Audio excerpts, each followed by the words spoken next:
Kasunod ng nakaraang kabanata, sa sandaling ito, si Zhao Dian ay labis na nasisiyahan. Haha, hindi ko akalain na Majay gising ko ang walang katulad na Supreme Divine Pattern. Napakaganda. Isang nakatatanda, ang kanyang tiyo, ang nagsabi.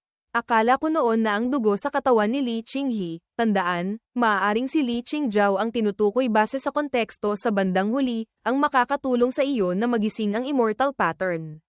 Kaya't sinabihan kitang pakasalan siya upang maibigay niya ang kanyang dugo para sa iyong paggising. Ngunit hindi ko inaasahan na malalampasan mo pa ang immortal pattern at magising mo ang Supreme Divine Pattern. Haha, ang ating Zhao Immortal Clan ay may pag-asa ng muling bumangon. Ang Supreme Divine Pattern, sa loob ng libu-libong taon. Wala pang lumitaw na tulad nito sa ating angkan. Kahit sa buong Immortal Clan, iilan lamang ang may Divine Pattern. Lalo pa ang Supreme Divine Pattern na kumakatawan sa pinakamataas na antas nito. Dianer, palayaw kay Zhao Dian, dahil sa Supreme Divine Pattern na ito. Makakabalik na tayo sa Immortal Realm. Hindi na natin kailangang manatili pa sa mga mundong ito. Pagkatapos nating bumalik, kailangan mo lang mag-focus sa cultivation. Sa hinaharap, pag-isahin mo ang Immortal Clan. Gawin mong pinuno ng sanlibutan ang ating Zhao Clan. Pangalawang tiyo, sabi ni Zhao Dian.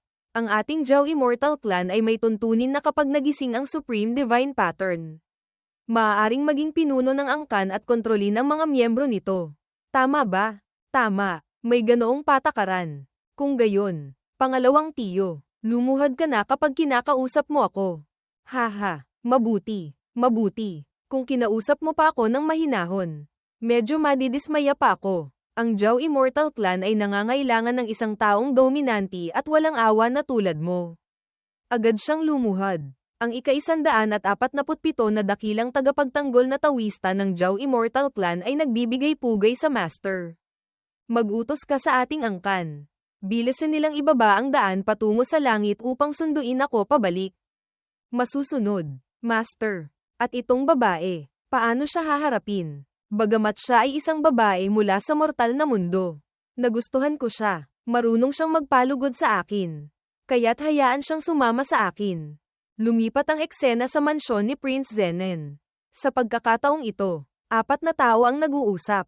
Nabuhay ako hanggang sa ganitong edad. Ngunit ngayon lang ako nakakita ng taong may nakakatakot na talento tulad ni Ginoong Qin Yu dito, sabi ni Prince Zenen. Wala pang 18 taong gulang ay natalo na niya si Qi Xian Laozu. Isang nasa peak ng Spirit Communication Realm. Si Qi Xian Laozu at ang Extreme Sun Sect, Ji Rizong, ay may malalim na ugnayan. Tiyak na hindi ka palalampasin ng Extreme Sun Sect. Ang Extreme Sun Sect, bagamat mas malakas kaysa sa Sacred Heart Hall, Sheng Xin Dian, ay hindi rin maglalakas loob na banggain kami. Pagkatapos sumali ni Ginoong Qin Yu sa aming Sacred Heart Hall, poprotektahan ka namin ng husto. Alok ni Tian Shuang mula sa Sacred Heart Hall. Ang Sacred Heart Hall ninyo ay makakapagprotekta. Pero ang aming Jade Maiden Sect, Yu Nuzong, ba ay hindi, sabat ni Bai Feifei mula sa Jade Maiden Sect. Hindi pa tiyak na sasali si Ginoong Qin Yu sa inyong Sacred Heart Hall. Anong ibig mong sabihin sa sinabi mo? Tanong ni Tian Shuang. Si Li Qingzhao ay pangunahing disipulo ng aming Jade Maiden Sect. Siya ang susunod na Divine Maiden. Bukod pa riyan, si Qingzhao ay magkababata ni Ginoong Qin Yu. Sa tingin mo ba, hindi sasali si Ginoong Qin Yu sa aming Jade Maiden Sect? Ginoong Qin Yu, kung sasali ka sa aming Jade Maiden Sect, maipapangako ko sa iyo na sa loob ng 3 taon, tiyak na magiging Divine Maiden ng aming sekta si Qingzhao. At ikaw, Ginoong Qin Yu, ay uupo sa posisyon ng Inner Sect Deacon, katumbas ng Vice Sect Master. Ang kondisyong inaalok ng Jade Maiden Sect, kaya rin naming ibigay sa Sacred Heart Hall, sagot ni Tian Shuang. Ginoong Qin Yu, sabi ni Prince Zenen. Sa sitwasyong ito, hindi kita matutulungan. Nasa iyo ang desisyon. Hindi ako sasali sa anumang sekta. Sagot ni Qin Yu. Ngunit pupunta muna ako sa Sacred Heart Hall upang magsanay ng ilang panahon. Ang Changsan Sacred Firestone ay natural na mapupunta lamang sa Sacred Heart Hall. Maraming salamat, Ginoong Qin Yu, sabi ni Tian Shuang. Habang iniisip, hindi pagsali ni Ginoong Qin Yu sa Sacred Heart Hall ay tama lang din. Sa kanyang talento, karapat-dapat siya sa mas mahusay na pagpipilian. Kung gayon, hindi ko na siya pipilitin pa. Pagkatapos ay nagpaalam siya. Naisip ni Qinyu, Jade Maiden Sect, sa nakaraang buhay. Nang dumating si Qixian Laozu para kunin si Qingjiao. Walang sabi-sabi ninyong ibinigay siya. Sa buhay na ito, hindi na kailangang umiral pa ang Jade Maiden Sect. Biglang tinawag ni Prince Zenon si Qinyu. Ginoong Qinyu, ang yaman ng 4 na dakilang sekta ay narito lahat. Naglabas siya ng isang storage ring. Prince Zenon, hindi ko kailangan ng mga ito. Ito ay kaunting pasasalamat ko para sa lakas ng hukbo ng mansyon ng Prince Zenon. Ikaw at si Yue, anak o apo ni Prince Zenon, ay magkakaroon din ng mas mabuting buhay. Lakas ng hukbo, si Prince Zenon ay labis na naantig. Ang mansyon ng Prince Zenon. Daang laban na hindi natitinag. Buto ang pundasyon. Dugo ang pana sa kalangitan. Sa loob ng halos 100 taon. Ang mansyon ng Prince Zenon ay laging lumalaban para sa lahi ng tao. Para protektahan ang lahi ng tao. 9 na anak at 14 na apo ninyo ang namatay sa hangganan. Ang inyong diwa ay karapat-dapat sa 4 na salitang bayani ng lahi ng tao. Si Qinyu ay nagsalita. Ako, si Qinyu, sa ngalan ng mga taong nailigtas ng hukbong banal na lakas, Shen Weijun, ay nais magpakita ng taus-pusong pasasalamat sa inyo. Yumukod siya. Sige, sige, kung gayon, itong matandang ito ay aasa sa iyo. Prince Zenon, makakaasa po kayo. Anuman ang marating na cultivation realm ni Qinyu sa hinaharap. Kahit kamatayan ang kapalit, poprotektahan ko ang lahi ng tao. Poprotektahan laban sa pagkawasak, at titiyakin ang pagpapatuloy ng lahi ng tao. Lumipat ang eksena sa Ancestral Hall ng Divine Spear Gate, Shen Qiangmen. Sa sandaling ito, ang mag-amang Wang Zuan ay nakaluhod at nagdarasal sa ninuno. Ninuno, ako si Wang Taiqiang, ama ni Wang Zuan, isang walang kwentang nilalang. Hindi ko mapanatili ang dangal ng Divine Spear Gate. Sabi niya at yumukod sa ninuno. Sinampal niya si Wang Zuan. Ninuno, ako ang walang silbi. Si Qinyu ay masyadong halimaw. Ako, wala na akong ibang paraan. Balakyot na anak, nangangahas ka pang magdahilan sa harap ng ninuno. Biglang may lumabas na berdeng usok. At lumitaw ang anino ng ninuno. Nagpakita ang espiritu ng ninuno. Ang mag-ama ay labis na nagulat. Hindi ko akalain na tayong mga marangal na Wang clan ay magiging ganito. Kalimutan na natin. Ito na ang itinakda ng langit. Wang Zuan, taglay mo ang dugo ng Wang clan. Kaya mong buksan ang aking divine consciousness. Ibibigay ko sa iyo ang dakilang misyon ng muling pagbangon. Kumuha ang ninuno ng isang token. Ito ang lihim na utos ng ating Wang clan. Maaari nitong buksan ang cave dwelling na itinayo ko noong nabubuhay pa ako. Humayo ka. Kunin mo lahat ng iniwan ko. I-refine mo ito at pagkatapos ay ibangon mo ang ating angkan. Ama, ang token ng ninuno. Ito ang token ng ninuno. Si Wang Zuan ay tuwang-tuwa. Narinig ko na ito mula sa iyong lolo sa tuhod. Sabi ng ama, ang ating Wang clan ay dating namunguna sa buong mundo. Ang cultivation ng ninuno ay abot langit. Ngunit dahil nakasakit siya ng immortal clan mula sa upper realm, sa isang gabi lamang ay ipinatapon sila. Sa pagkakataong ito, kung makukuha natin ang mga kayamanang iniwan ng ninuno, tiyak na magkakaroon ng pagkakataon ang Wang clan na muling bumangon. Qinyu, kahit na nakakuha ka pa ng malaking pagkakataon sa Great Wilderness, oras na makuha ko ang mana mula sa ninuno, tiyak na mamamatay ka. Haha. Biglang may isang taong nakatakip ang ulo na pumasok. Magaling. Hindi ko akalain na ang Divine Spear Gate pala ay suportado ng isang dakilang angkan. Mukhang tamang-tama ang pagdating ko ngayon. Ang boses na ito, ang mag-ama ay labis na natakot. Chulin, tao ka ba o multo? Pinatay ka na ni Qinyu. Siyempre, tao ako, sagot ni Chulin. Ang Extreme Sun Sect ay nagkaroon ng kabuoang 18 na Divine Sons. 1 taon na ang nakalipas. Ako ang nasa huling pwesto. Ngunit ngayon, pang-5 na ako. Alam mo ba kung bakit? Dahil sa kasalukuyan, 5 na lamang ang natitirang Divine Sons sa Extreme Sun Sect. Ang 13 pang iba ay ipinadala ko na sa kabilang buhay. Pagkatapos kong patayin ang ika-8 Divine Son, natutunan ko ang kanyang sining ng pagpapanggap na patay. Haha, Wang Zuan, gusto mong patayin si Qinyu. Hindi ba? Ako at si Qin Yu ay mortal na magkaaway. Ngayon, bibigyan kita ng pagkakataon. Akiting mo siya papasok sa cave dwelling kasama mo.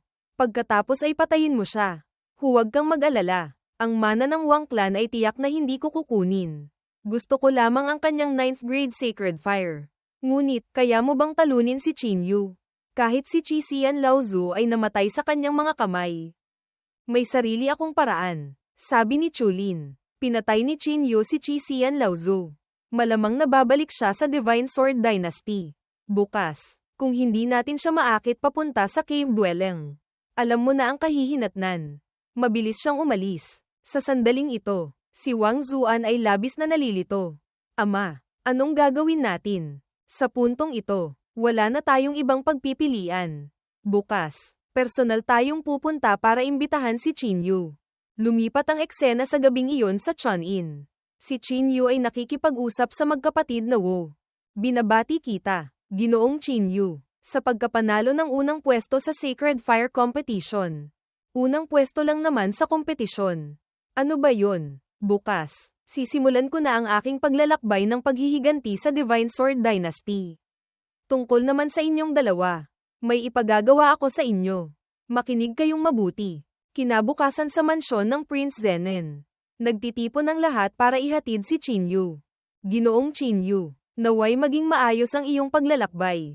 Qin Yu, kailangan mong mag-ingat, nag-aalalang sabi ni Yue. Kahit napatay mo si Qi Xian Laozu, ang Zhao Clan ay may suporta ng Immortal Clan.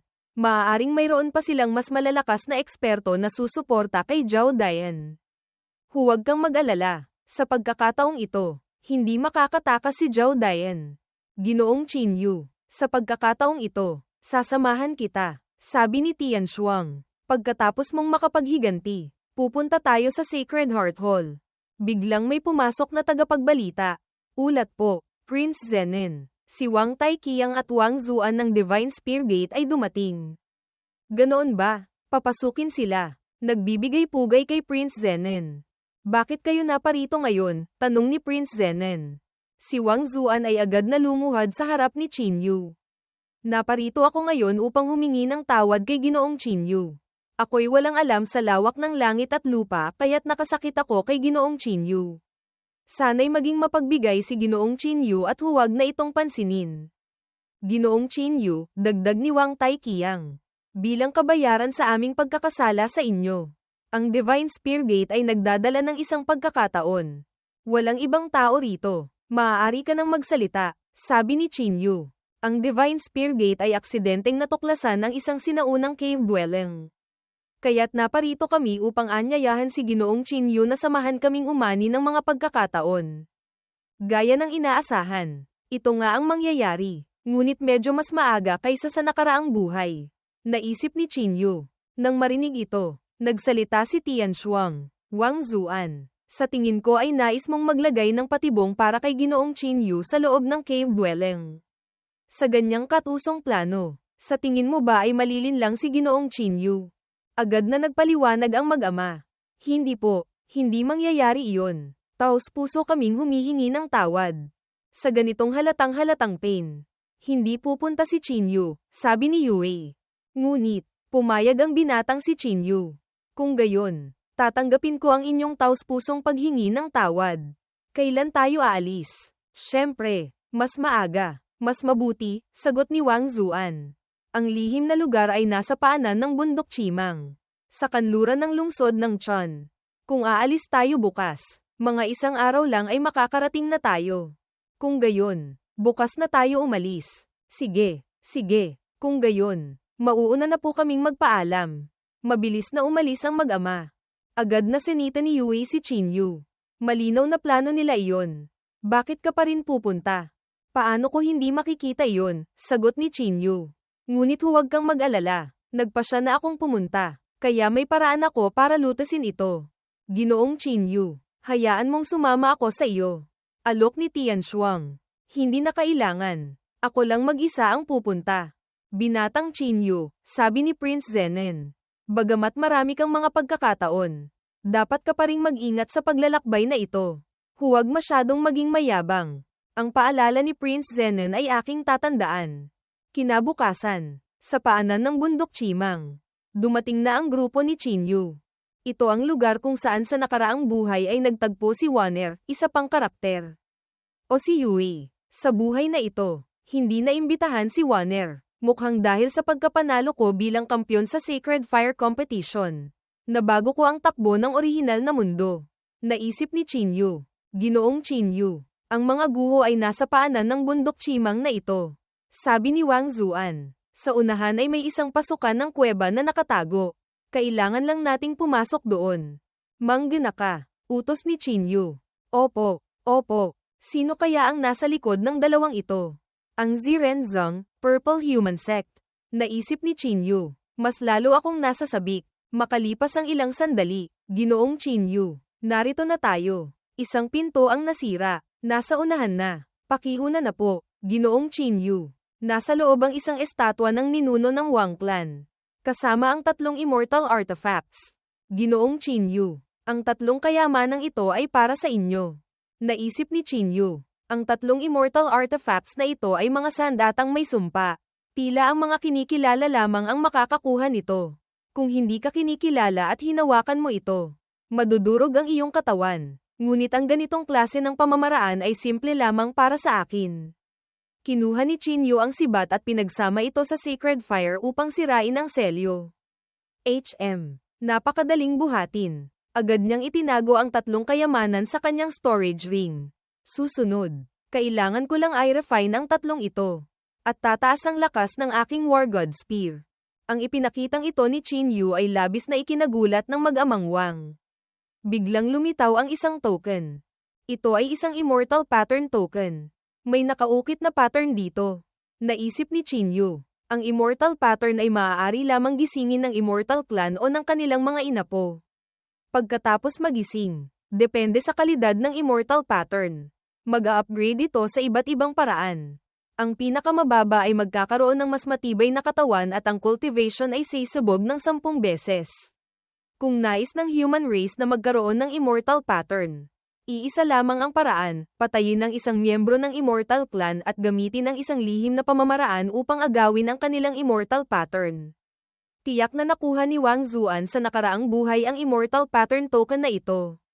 Kaya nagising niya ang immortal pattern. Nakakapanghinayang nakulang ang immortal pattern token na ito. Immortal pattern token. Si Wang Zuan ay labis na nagulat. Maaari nitong bigyan ng isang mortal ng katawan ng isang immortal. Hindi nakapagtataka na napakalakas ng cultivation ng ninuno. May itinatago pa kayong isang token. Hindi ba? Ibigay ninyo rito, utos ni Chinyu. Biglang lumitaw mula sa lupa ang 5 maltong anyo na napakapambihira. Pagkatapos ay lumitaw ang mga tao mula sa Zirenzong. Tapusin muna natin ang buhay mo. Chinyu, sabi ng pinuno. Si Wo Siren. Wo Siren, ang sect master ng Zirenzong. Si Chinyu ay nanatiling kalmado. Nakikilala mo rin pala ako. Chinyu, isang anyong hindi lalaki, hindi babae, hindi tao, hindi multo. Paano kita hindi makikilala? Sagot ni Chinyu. Ngunit kailangan ko ring magpasalamat sa iyo. Kung hindi dahil sa iyo, hindi ko makukuha ang tiwala ng magkapatid na Wo. Chinyu, huwag mong isipin na dahil napatay mo ang matandang si Qi Xian Laozu ay kapantay mo na ako. Ang dalawang iyon ay mga walang kwentang taksil lamang na sumuko sa iyo. Ang Zirenzong ko ay mas malakas kaysa sa inaakala mo. Ang 4 na ito ay mga elder ng aking Zirenzong. Lahat ay nasa peak ng Spirit Communication Realm. Kasama ako, 5 kami lahat. Chinyu, paano mo kami lalabanan? Haha, nakatakas ka sa kamay ng Zirenzong minsan. Ngunit sa pagkakataong ito, kamatayan lamang ang iyong landas. Sugod. Sabay-sabay silang sumugod. Mukhang hindi nyo pa naiintindihan. Sabi ni Chinyu, napatay ko si Qi Xian Laozu. Ngunit hindi ibig sabihin na hanggang sa peak ng Spirit Communication Realm lang ang kaya kong patayin. Sa isang galaw lamang, ang 4 na elder ay tumilapon palayo. 4 na nasa peak ng Spirit Communication Realm. Hindi man lang nakayanan ng isang atake ni Chinyu. Ang mag-amang Wang ay halos mawalan ng kaluluwa. May iba ka pa bang mga pamamaraan? Ilabas mo na lahat, hamon ni Chinyu. Haha, Chinyu. Tiyak na alam mo na ang pinakamalakas na pamamaraan ng aking Zirenzong ay ang puppet technique. Malakas ka nga, ngunit sa harap ng mga puppet na ito, ano ang magagawa mo? Ha, sugod. 4 na puppet ang sumugod. Si Qin Yu ay nanatiling kalmado at ipinatawag si Yazi, isang banal na hayop, espirito. Madali niyang hinuli ang mga puppet at pinagsama-sama ito. Salo. Ibinato ito ni Qin Yu pabalik kay Wu Siren. Alam mo ba kung gaano karaming pagsisikap ang ginugol ko para i-refine ang mga puppet na ito? Galit na sigaw ni Wu Siren. Agad siyang sinuntok ni Qin Yu sa mukha. Pagsisikap. Ang inialay mo ay hindi pagsisikap, kundi ang buhay ng hindi mabilang na mga inosenteng tao. Nag-practice ka ng masamang sining. Gumamit ng dugo ng mga buhay na tao para i-refine ang mga ghost puppet. Ang iyong mga kasalanan ay sukdulen. Kinamumuhian ng langit at lupa. Sinuntok niya si Wu Siren sa dibdib, na nagpadugo rito. Ngayon, sa ngalan ng mga kaluluwang namatay ng walang katarungan, maghihiganti ako. Ang War God Spear ay tumusok sa tiyan ni Wu Siren. Ang nasa likod mo, bakit ang hina? Biglang tumayo si Wu Siren. Qin Yu, paano mo nagawa? Isang itim na enerhiya ang lumabas mula sa kanyang bibig. Sa isang iglap, ang kanyang katawan ay unti-unting nagbago at naging isang kakaibang puppet. Sa itsurang ito, talagang ginawa mong ghost puppet ang sarili mong katawan. Nakakaawa ka, sabi ni Qin Yu. Ang mamatay sa aking mga kamay ay swerte mo na. Sumugod ang nagbagong anyo na si Wu Siren. Ginamit ni Qin Yu ang War God Spear para salagin ngunit tumilapon pa rin siya palayo. Ang cultivation ng taong ito ay umabot na sa unang antas ng Void Breaking Realm. Bata, tingnan natin kung ano pang mga pamamaraan ang meron ka. Walang tigil na umatake si Wu Siren. Bata, gusto kitang gawing ghost puppet. Isang ghost puppet na nagtataglay ng 9th grade sacred fire. Sa buong buhay ko, ngayon lang ako susubok ng ganito. Haha, Wu Siren, huwag kang kukurap, sabi ni Qin Yu. Susunod, ipapakita ko sa iyo ang isang bagay na interesante. Ipinatawag niya muli si Yazi. Bata, mayroon ka pa palang lihim na pamamaraan para palakasin ang laman at buto. Ngunit wala ka ng pagkakataon. Sumugod si Wu Siren at humampas pababa kung nasaan si Qin Yu. Gumawa ito ng malaking butas sa lupa. Hindi ko akalain na mas mahirap patayin ang taong ito kaysa sa inaasahan ko, naisip ni Wu Siren. Sayang naman ang katawan na ito. Ngunit kapalit ng katawan ni Qin Yu. Hindi rin ako lugi. Biglang mula sa alikabok, isang anino ng binata ang unti-unting lumitaw. Anong nangyayari? Paano ito nangyari? Ang galing ba ng pamamaraan kong ito? Tanong ng anyo ni Qin Yu. Nahalatang nagbago. Ikaw, hindi ikaw yan. Ikaw ay Yao Clan, Demon Race, sigaw ni Wu Siren. Yao Clan. Siya pala ay Yao Clan. Pinagpawisan ng mag-amang Wang. Naisip ni Qin Yu, gamit ang anyo ni Yazi. Ginamit ko ang laman ni Yazi bilang sarili ko. Ngunit may limitasyon din ang cultivation na mahihiram ko. Ang paghiram ng lakas mula sa 9-legged golden eagle, isa pang posibleng pinagmulan ng kapangyarihan, ay nagpapahintulot lamang sa akin na gamitin ang lakas ng isang braso. Ngunit kahit isang braso lang, ang lakas nito ay hindi bababa sa ikatlong antas ng Void Breaking Realm. Sumugod si Qin Yu at sinuntok ng diretso sa dibdib si Wu Siren. Dahil sa tama, bumalik si Wu Siren sa kanyang orihinal na anyo. KHH, talo na ako. Sabi ni Wu Siren habang umuubo ng dugo. Ginugol ko ang ghost puppet na ginawa mula sa libo-libong tao. Ngunit hindi man lang nakayanan ng isang atake niya. Mamatay ka na. Lumapit si Qin Yu. Chulin, tulungan mo ako, sigaw ni Wu Siren. Wu Siren, binaygo mo ako. Sagot ni Chulin mula sa malayo. Qin Yu, sa pagkakataong ito, palalampasin kita. Sa susunod na pagkikita natin, papatayin kita. At naglaho siya. Nang ahas kang pagplanuhan ako. Walang pag-asang sigaw ni Wu Siren. Wu Siren, dumating din ang araw mo. Qin Yu, hindi mo ako pwedeng patayin. Kung papatayin mo ako, habang buhay ay hindi ka na makakapaghiganti kay Zhao Dayan. Nagising na ni Zhao Dayan ang Immortal Pattern. Ang Immortal Clan ay papunta na sa Ascension Path. Naniniwala ako, sa kakayahan mo, hindi mahirap malaman kung nasaan ang Ascension Path. Ngunit mangangailangan ito ng maraming oras. Sa panahong iyon, nakabalik na si Zhao Dayan sa Immortal Realm. Kung hindi mo ako papatayin, sasabihin ko sa iyo ang lokasyon. Gagamitin mo ang impormasyong ito para ipagpalit sa buhay mo, tanong ni Qin Yu. Paano kung nagsisinungaling ka? Isinusumpa ko sa aking kaluluwa. Patawarin mo ang buhay ko. Sige, isinusumpa ko rin sa aking kaluluwa sa langit at lupa na patatawarin ko ang iyong buhay. Ayon sa impormasyong nakuha ko, ang Zhao clan ay bababa sa Ascension Path sa bundok Qifeng. 100 milya sa timog kanluran ng Divine Sword Dynasty. Mayroon ka na lamang 10 araw. Kung hindi mo sila mahahabol sa loob ng 10 araw, makakabalik na si Zhao Dayan sa Immortal Realm. Sa panahong iyon, wala ka ng pagkakataon para maghiganti. Dahil sa mahalagang impormasyong isiniwalat mo, bibigyan kita ng komportableng kamatayan. Sabi ni Qin Yu. Qin Yu, sinungaling ka. Nangako ka gamit ang iyong kaluluwa. Nang ahas kang patayin ako, parurusahan ka ng langit at lupa. Maglalaho ang iyong kaluluwa. Nais mong labanan ang kalooban ng langit. Hindi ako nagsabi ng kasinungalingan. Sa isang basura na tulad mo, isang hampas sa leeg ang agad na pumatay kay Wu Siren. Isang malaking kidlat ang tumama pababa kay Qin Yu. Ngunit wala itong epekto dahil hinaranggan ito ni Swanee, isa pang banal na hayop, espirito. Ibigay mo ang natitirang token. Utos ni Qin Yu kay Wang Zuan. Opo, opo, opo. Agad na kinuha ni Wang Zuan ang token at ibinigay ito. Ang nangyari ngayon ay hindi ko ipagsasabi kaninuman. Walang makakaalam na ikaw ay Yao clan. Patawarin mo po ako. Qin Yu, kasalanan ko ang lahat, sabi ni Wang Taiqiang. Handa akong mamatay. Hinihiling ko lang na patawarin mo si Zuaner. Mag-iwan ka ng isang patak ng dugo para sa Wang clan. Tama na yan, sabi ni Qin Yu. Buka ng bibig nyo ay Yao clan. Narinig ko ang saloobin ni Yazi. Labis siyang nagagalit, kaya bakit ko kayo palalampasin? Isang palad ang tumapos sa buhay ng mag-amang Wang. Tingnan natin kung anong grado ang immortal pattern na ito.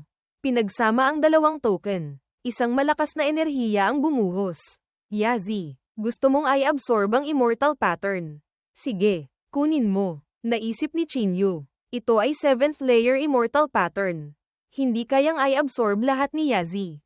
Ang natitira ay magiging spiritual energy sa loob ng aking katawan. Pagkatapos ma-absorb ang 7th layer immortal pattern, ang lakas ng braso ni Yazi, na nagagamit ni Qin Yu, ay Dumb-Obel. Ang kasalukuyan kong cultivation ay nasa peak na rin ng spirit communication realm. Kapag narating ko ang peak ng spirit communication realm, ang lahat ng aking lakas sa pakikipaglaban ay may lalabas. Kaya ko nang patayin ng isang nasa 3 antas ng void-breaking realm.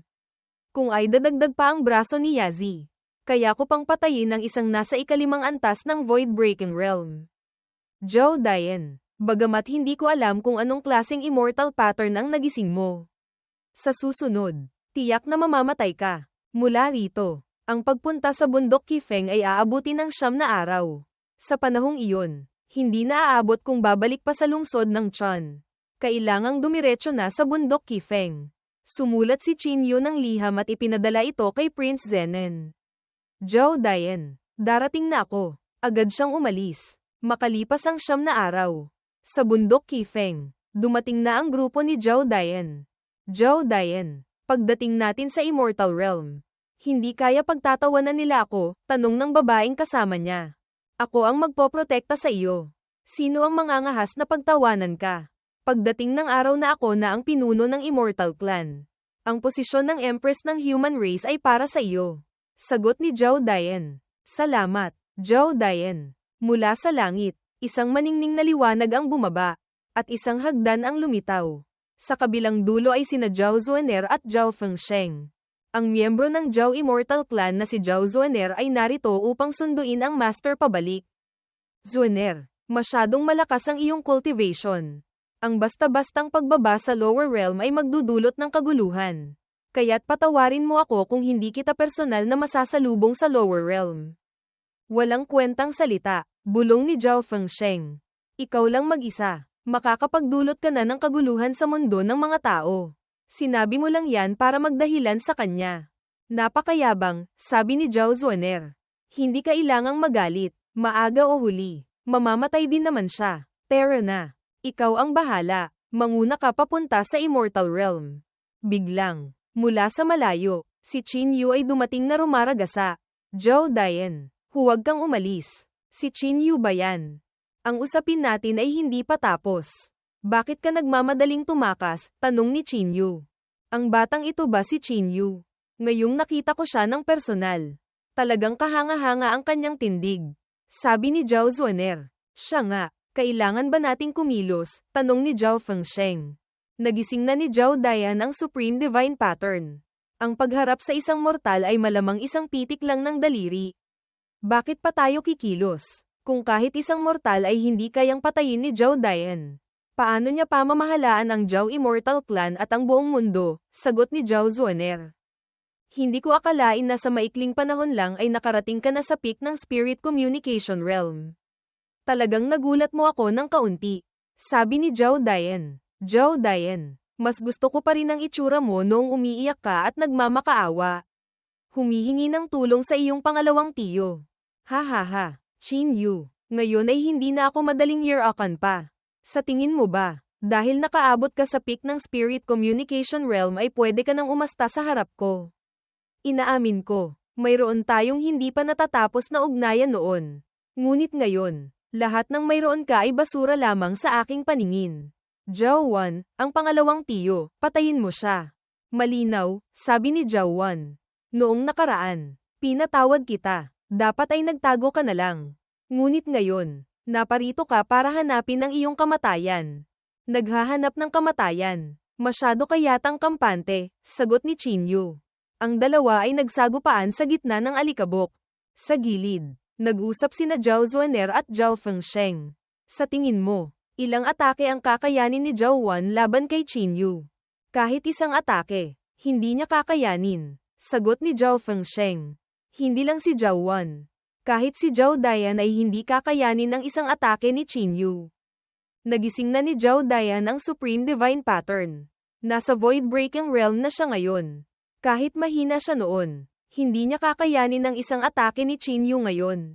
Bagamat si Qin Yu ay nasa peak lang ng Spirit Communication Realm. Nararamdaman ko ang isang marahas na kapangyarihan sa loob ng kanyang katawan. Ang kapangyarihang ito ay mula sa kailaliman ng Great Wilderness. Kahit ikaw, young miss, ay hindi mo siya kayang patayin. Ano? Ganoon siya kalakas. Si Zhao Zuaner ay labis na nagulat.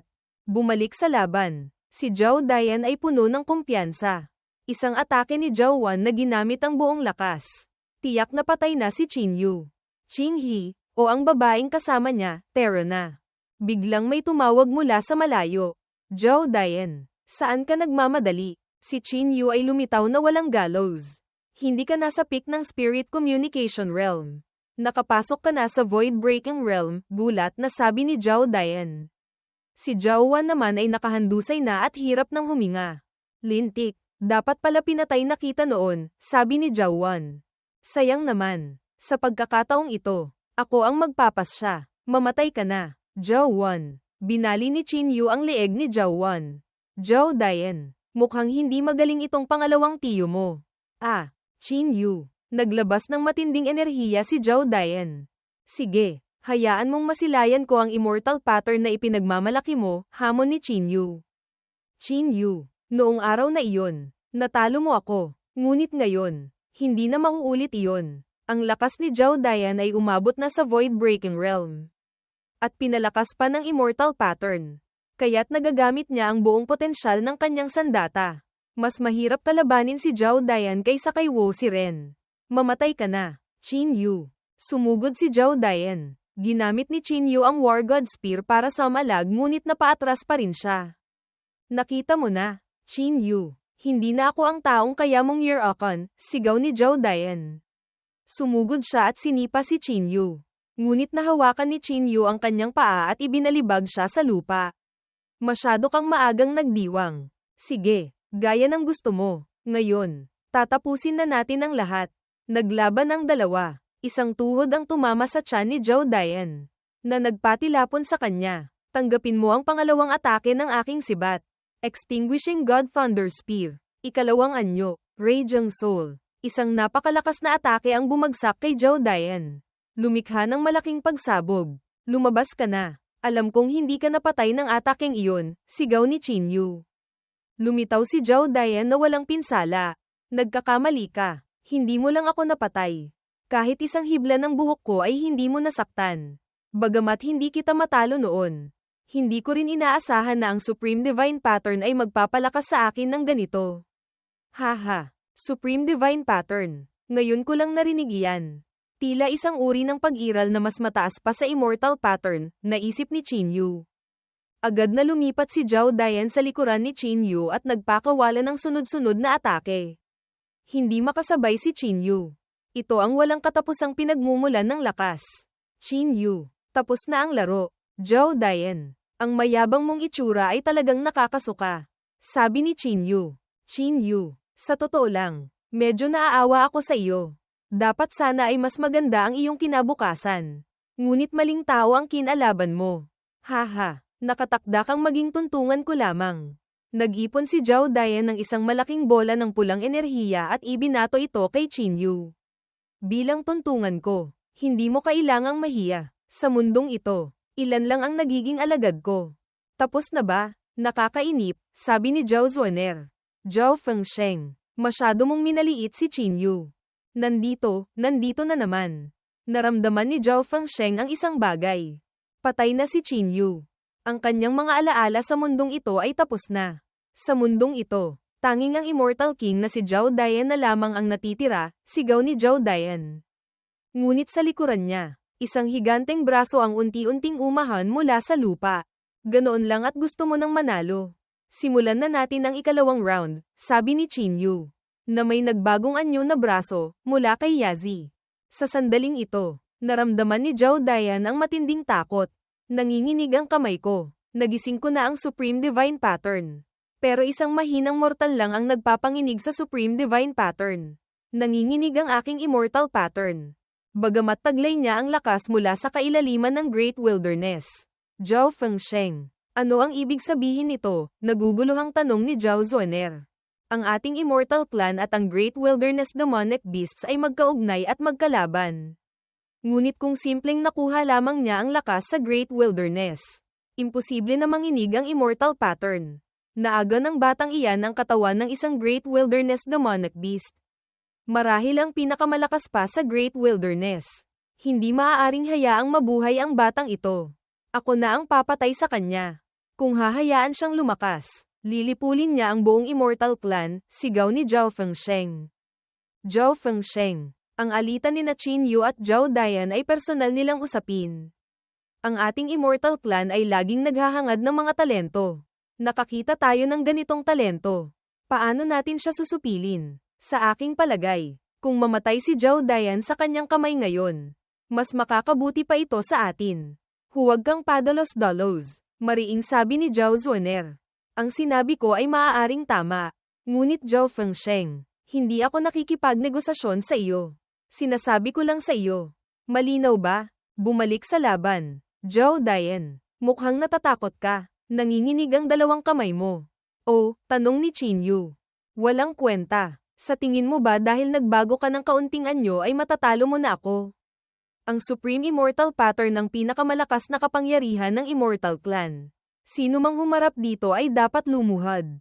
Qinyu, hindi ka exempted. Sumugod si Zhao Dian at sinuntok si Qinyu sa mukha.